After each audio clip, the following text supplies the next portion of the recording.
Duskmourn, Episode 2. Don't split the party. The hallway looked like it hadn't been cleaned in years, cobwebs choking the corners and grime streaking the faded wallpaper. Every footstep lifted a small cloud of dust from tattered rug as the rescue party walked along it, moving with careful, tactical precision. Kaito led the group, with the Wanderer close behind. Both had their swords out and ready, eyes scanning the hall for signs of Nashi. Simone followed them, her own eyes fixed on one of Niv-Mizzet's scanners, which she carried, clutched in both hands, like some sort of strange, technological security blanket. Tyvar and Nico brought up the rear, both prepared for something to jump out at them. Himoto made a chittering sound and swiveled on Kaito's shoulder, looking back the way they'd come. The rest of the group stopped to see what she was looking at, all save Simone, who kept walking forward with her eyes on the screen, and stopped when she bumped into the Wanderer. "Huh?" she asked, glancing up and blinking owlishly. "The door's gone," said Kaito. "That's ridiculous. Doors are static structures. They can't just—" Simone turned and paused. "The door's gone. We tread carefully from here, friends," said Tyvar. "Predators who hide to hunt are more dangerous than those who come to you directly." They resumed their trek along the hall, walking with even more care than they had before. The corridor widened into a parlor of sorts, the faded wallpaper giving way to peeling velour patterned with wide-winged moths picked out in green and gray against the pale rose background. Each moth had multiple eye spots on their wings, creating an eerie sensation of being watched. More halls branched off from here, openings adorning each wall, and paler squares on the wall showed where pictures had fallen or been removed. Simone frowned, looking from her monitor to the room and back again. "One of Nashi's drones keeps transmitting all the way to the end of the hall," she said. "This isn't the same room that it recorded. How is that?" "The most dangerous labyrinths can rearrange themselves when left to their own devices," said Nico. "Nothing says those are unique to Theros." Kaito nodded. "We don't know whether it can only move when no one's looking. We stay close together. Someone should be able to see you at all times. Understand?" "Yes," said Nico. Himoto chittered. Keeping close together and never turning their backs to each other, the group began to explore the room, looking for some sign that Nashi had been here, or that anyone had been here, really. Kaito moved to the center of the room, taking a deep breath. "Watch me?" he asked the Wanderer. When she nodded, he closed his eyes. His training had involved learning more than he would have thought possible about the movement of air. Swiftarm had been insistent that understanding space would make it easier for that space to be exploited to suit a warrior's needs. Under his tutelage, Kaito had learned how to step into a room and feel from the way the air moved against his skin whether he was the first to disturb it recently, or whether he was walking just behind someone who had slipped out another door. This room felt like the central hall of the academy, the air so disturbed and distorted that it was moving in every direction at the same time, never settled, never still. Kaito frowned and opened his eyes, finding the Wanderer watching him intently, no more than a few feet away. "I don't know if Nashi was here recently, but someone was," he said. "The air's all over the place." "The air?" asked Nico. Simone, meanwhile, nodded enthusiastically. "It's a well-documented phenomenon. Haven't you ever walked into a room and been absolutely sure that you just missed someone?" Nico nodded more grudgingly. "Yes." "And haven't you usually been right when you felt that way? Well, that's because your instincts are keyed to the presence of danger on a level that conscious mind can't normally access. They can tell by the way the air hits your skin whether it's been disturbed recently. Some people can learn to read that sense on a conscious level, but it's very unusual. It takes a lot of training." "That's our Kaito," said Tyvar brightly, "master of subtlety." "So why do I like you again?" "Because our foes are so preoccupied by my brilliance that it makes your job easier," said Tyvar. Simone blinked after him. "He's smarter than he lets on," said Kaito, "but subtle, he's not." "So someone was just here," said Nico. "Do we try to follow them?" "That might be unwise," said the Wanderer, picking up a frame that had been shoved behind several empty ceramic jugs. The picture it contained looked printed rather than painted, showing a family of 3, man, woman, and teenage daughter, all turned toward the original painter. The faces of the adults had been scratched out, reduced to white scabs on the paper, while the daughter continued to smile serenely at the people in the room. Gingerly, the Wanderer placed the picture back on the shelf. "I don't know if we want to find the people who live here," said Simone. Nico stepped forward. "When we did labyrinth exercises back on Theros, we would search in a pattern to help us be sure we didn't miss anything. We take the right-hand turn and keep following to the right until and unless we wind up back where we started. That way, we're never lost, and we know what we haven't looked at yet." "We don't want to find the locals, but we do want to find Nashi," said Kaito. "And we want to get as much data as we can for the research team," said Simone, aiming her monitor at the picture. It beeped, apparently recording something, and she gave a satisfied nod. "Right-hand turn? This tactic matches simple fractal logic." "Glad to have your approval," said Nico, and indicated the door to their right. "This way." They began walking. The rest of the group followed, Kaito tense as he waited for the house to change itself again, still unsettled by the feeling of the air against his skin. The room hadn't felt unoccupied when they entered it, and it didn't feel unoccupied now. All his training said that he was leaving an enemy at his back. Still, he walked on. Following Nico's route through the house took them through a nonsensical jumble of rooms, connecting to one another with neither rhyme nor reason. Kitchens leading into bedrooms, bedrooms leading into conservatories. One echoing room seemed to have been constructed to contain an indoor swimming pool that was still half filled with dark, murky water, its surface blooming with algae and broad, improbable water lilies. Their flowers were a bruised pinkish white, like the flesh of a drowned sailor, and Nico shivered as they looked at it, turning their face away. This was as far from the wine-dark seas of Theros as they could imagine, and they had seen quite a lot during their travels. Their imagination was wide. Barely wide enough to encompass the next room, which lay beyond a set of tall glass doors with moths worked into their metal frames. In the vast space on the other side, an abandoned funfair loomed above a field of rustling, unharvested corn, ears hanging heavy on their stalks and rotting where they fell. The funfair bore little resemblance to the traveling games of Theros, but the commonalities were enough to make the tents and rough constructs of wood and steel make sense. Nothing moved there but the wind. "We found an exit," said Kaito, beginning to step forward. Simone caught his arm. He stopped to look at her, and she pointed up at a lightless sky. "Look," she said, and called a small fractal equation into being. Mathematics made magical and manifest. It leapt from her hand, shedding blue and green light as it hung in the air a few feet above their heads. The light it shed wasn't much, but it glinted off distant panes of glass, making it obvious that even this impossible place was part of the house. The rustling of the corn seemed suddenly sinister. If they were indoors, there could be no breeze, and without a breeze, why was it moving? "We go back," said the Wanderer firmly. "But," Nico began. "We go back," she repeated. "Royalty speaks in commands and commoners answer in action," said Tyvar, amiably enough, and the group turned away from the looming, terrible shapes of the deserted amusements, moving back into the room with the pool. "Where I'm from, we elect our leaders," muttered Nico, and Tyvar laughed. The water looked no less dangerous on their return visit, and no less likely to drag down anyone who got too close. Keeping close to the wall, they walked on, back through a door that should have taken them into a pantry filled with half-empty jars and bushels of rotting root vegetables. Instead, they found themselves crossing an echoing ballroom, cobweb-snarled chandeliers dangling overhead, and cracks patterning the windows. Still no sign of Nashi. Kaito paused, looking up at the windows. Maybe a rooftop view would be of use. "No," said the Wanderer with absolute firmness. Kaito turned, eyebrows raised. She shook her head. "You were the one who realized we had to stay ever visible to one another. None of us would be able to follow you." "I might," said Nico. "I wouldn't trust might in a place like this," said the Wanderer. "It wouldn't matter anyway," said Simone. They turned to her. She had slung her monitor against her hip and produced a paper notebook from inside her vest, pencil moving fast as she wrote her calculations.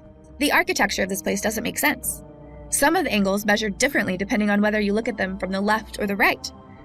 If you climbed to the windows above us, you'd be just as likely to come out in the basement or an attic, and you'd still be inside the house either way."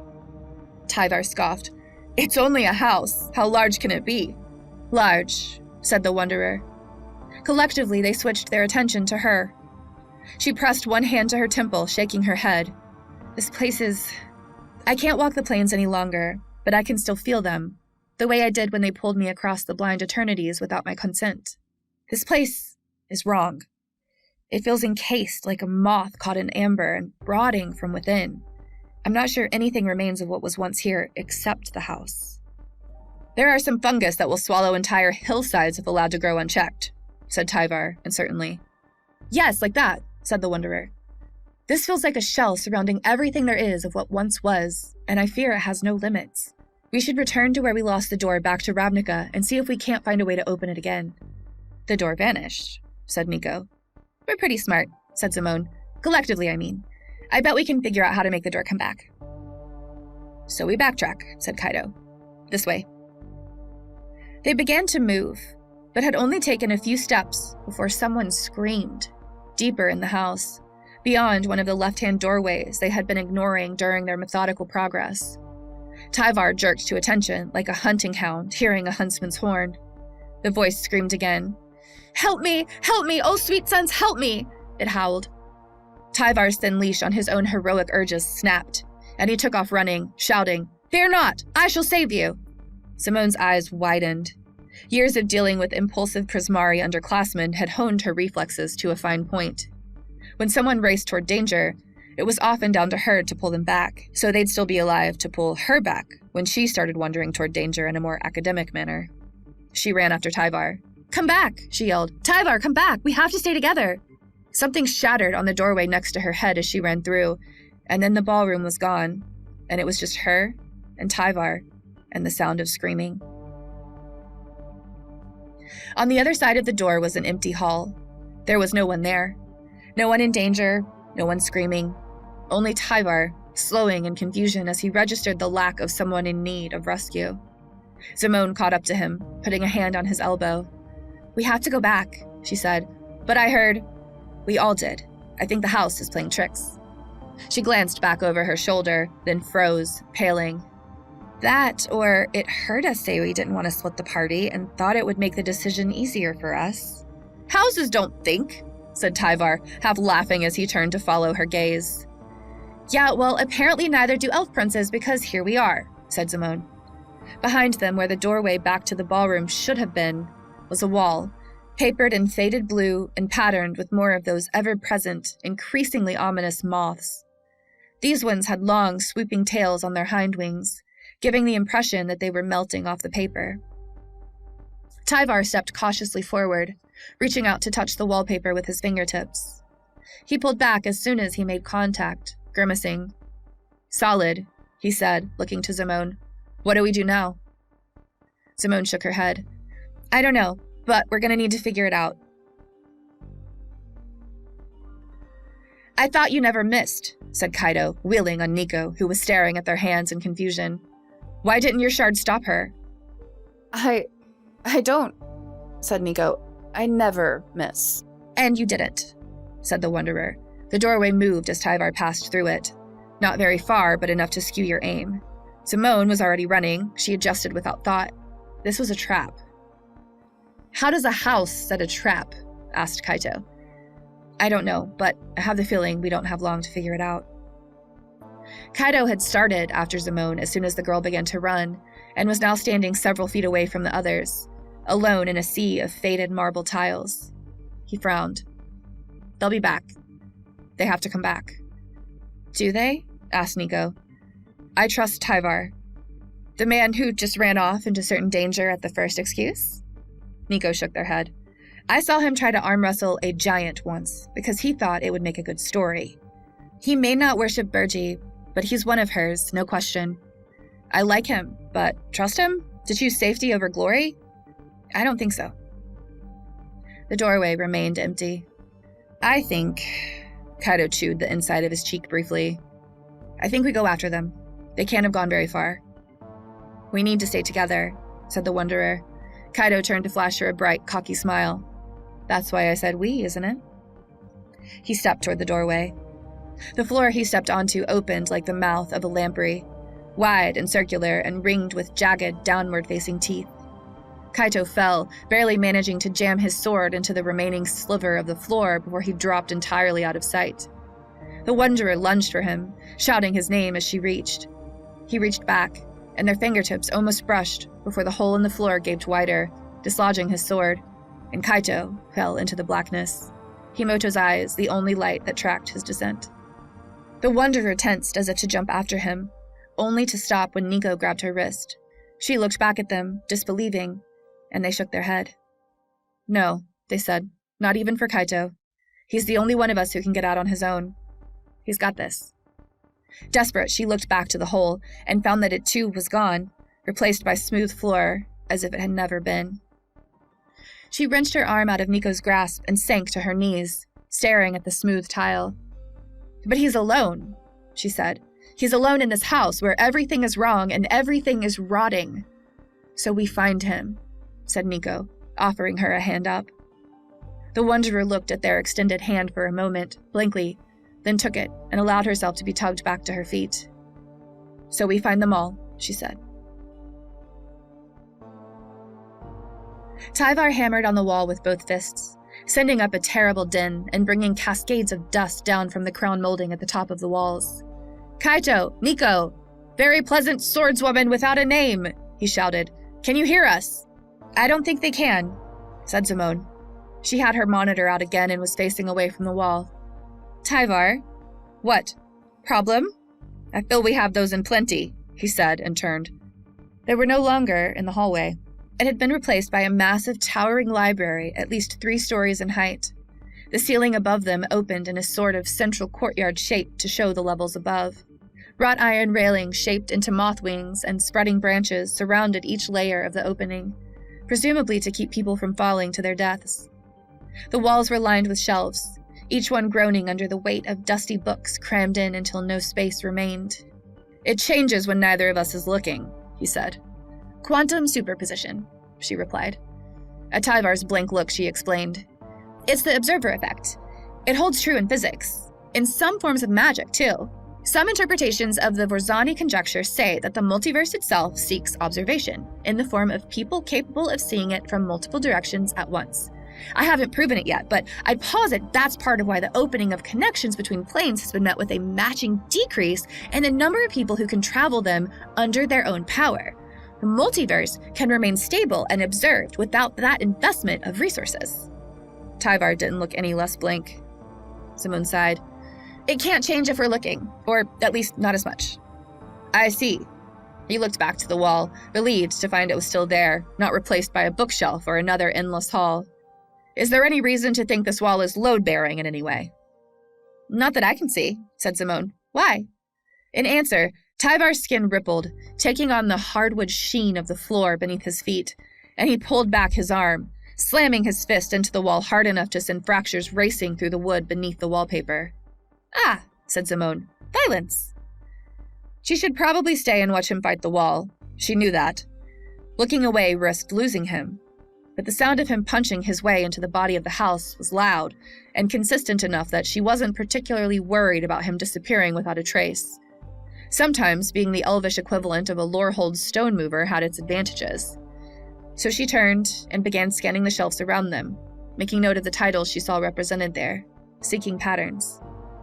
There was a mighty crashing sound followed by Tyvar's jubilant declaration of, "I'm through, and there's a stairway on the other side." Simone flicked her fingers, unspooling a cascading Fibonacci spiral of energy. "Take one end of this with you," she said, pushing it toward him.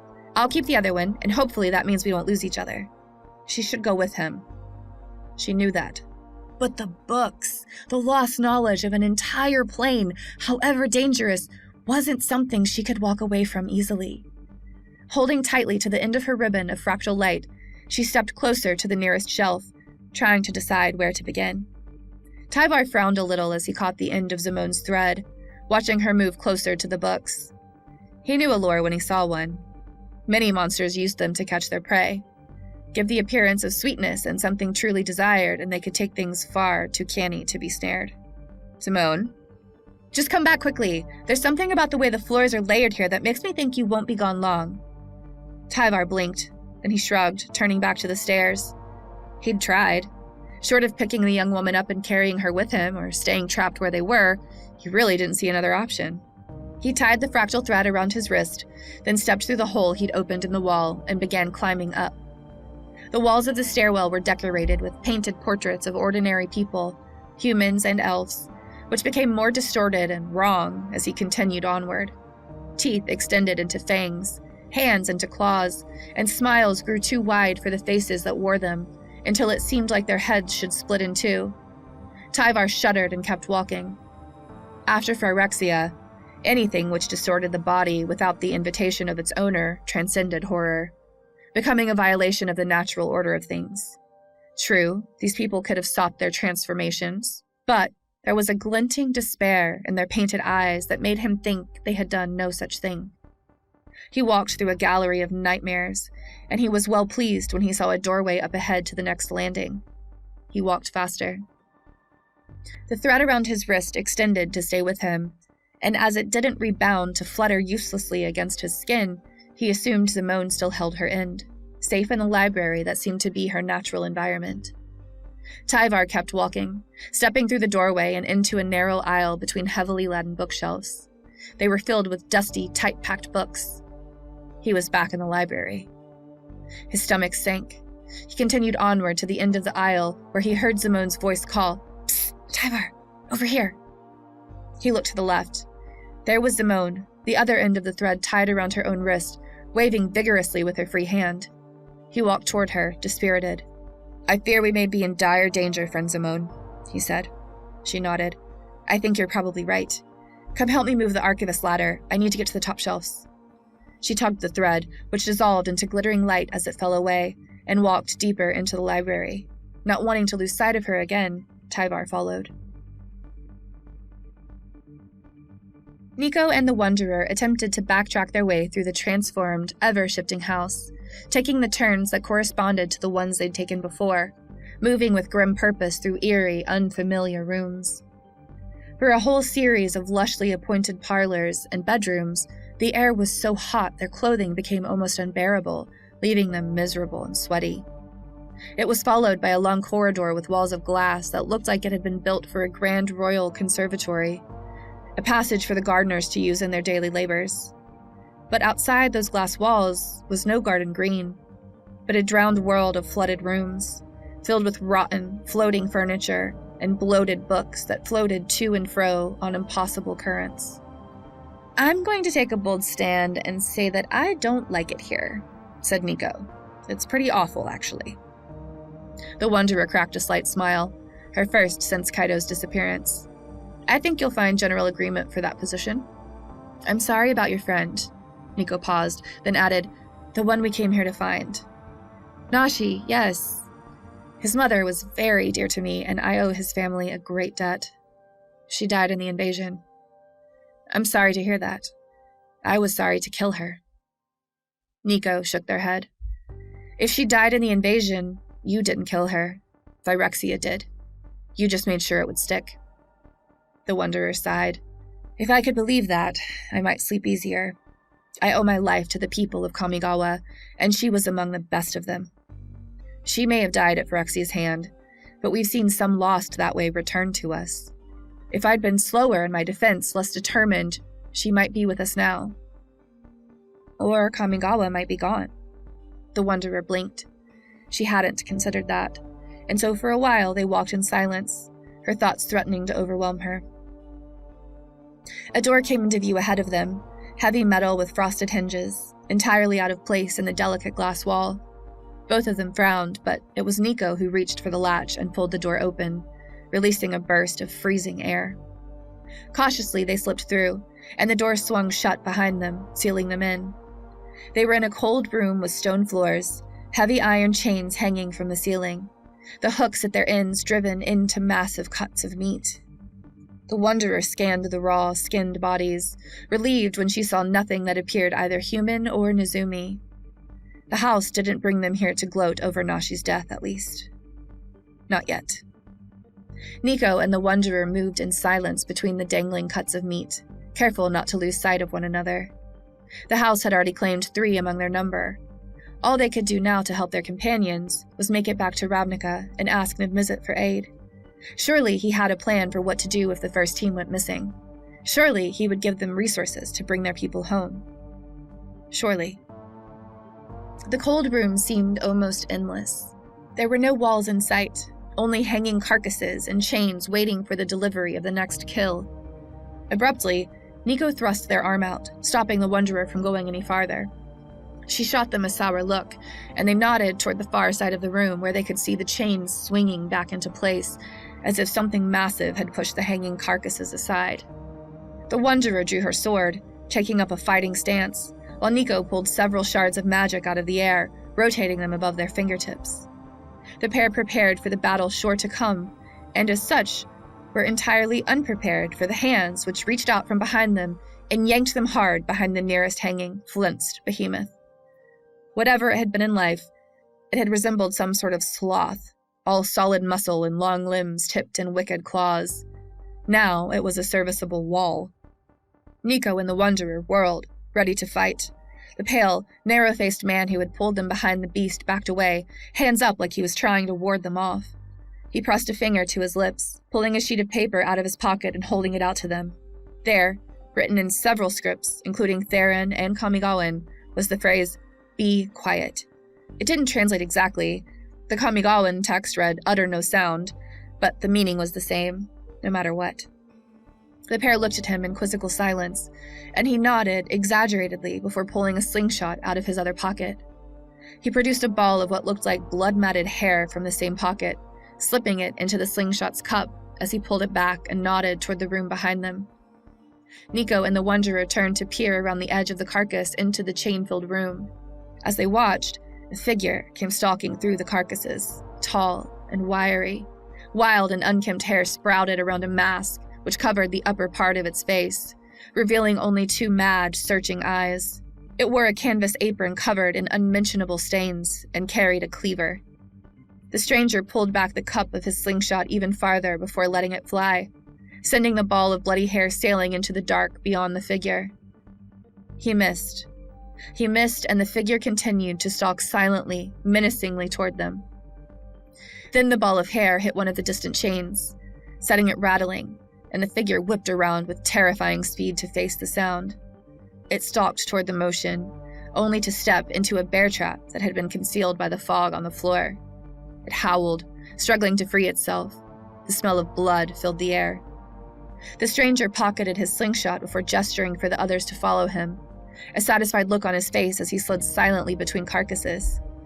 Nico and the Wanderer followed, unsure of what was happening but seeing no better solution. Finally, a door. This one polished door with a small window set at eye level.